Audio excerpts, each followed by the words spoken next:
2001, 2, 3, 4 4 साल मैं काम किया, लेकिन माओवादियों के बीच में भी अंतर्विरोध, यानी कार्यशाला मोटा सोपर ऑपरेंडी के नाम पर, या जमींदारों के किस जमींदार पर कार्रवाई करना नहीं करना, ये हाईकमान के आदेश, जो इसके अंदर में जो खासकर जिस पुराहट सब जोन में मैं जिन नक्सली नेताओं के अधीन में काम करता था, क्योंकि मेरा किसी जिम्मेवारी था, मेरा किसान लोग को एकजुट करना, किसानों की समस्या, जितना भी ब्रिटिश पीरियड में लुटाया ज़मीन है या ब्रिटिश शासन के लिए जो लोग तहसीलदार लोग यहाँ रेवेन्यू कलेक्शन का काम किए, उन लोग अंग्रेज के चले जाने के बाद अभी शेड्यूल इलाका में अभी भी जमे हुए हैं। ये चीज़ तो मोटा मोटी हम लोग को जानकारी था, और हम लोग का उम्मीद था कि नक्सली आएगा तो लूटा हुआ ज़मीन थोड़ा जल्दी आएगा, जल्दी न्याय मिलेगा, क्योंकि पैसा वाला क्या करके मेरा ठीक है जोतकारी के आधार पर लोअर कोर्ट हमको दखल दिया, लेकिन ये लोग अपील हाई कोर्ट से सुप्रीम कोर्ट तक के लेके बोर्ड ऑफ रेवेन्यू तक ही लोग जाता है।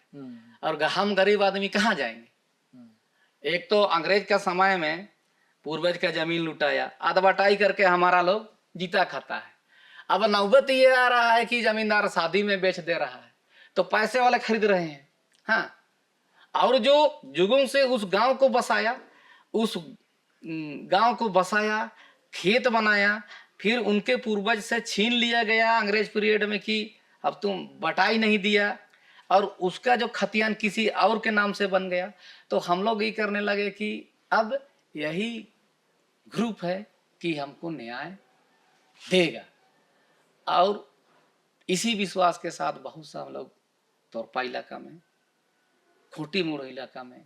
एक आध गो जो अनुपस्थित जमींदार थे, उन पर हम लोग उपस्थित जमींदारों पर कोई कार्रवाई नहीं किए थे। लेकिन इतना कार्रवाई होने के बाद,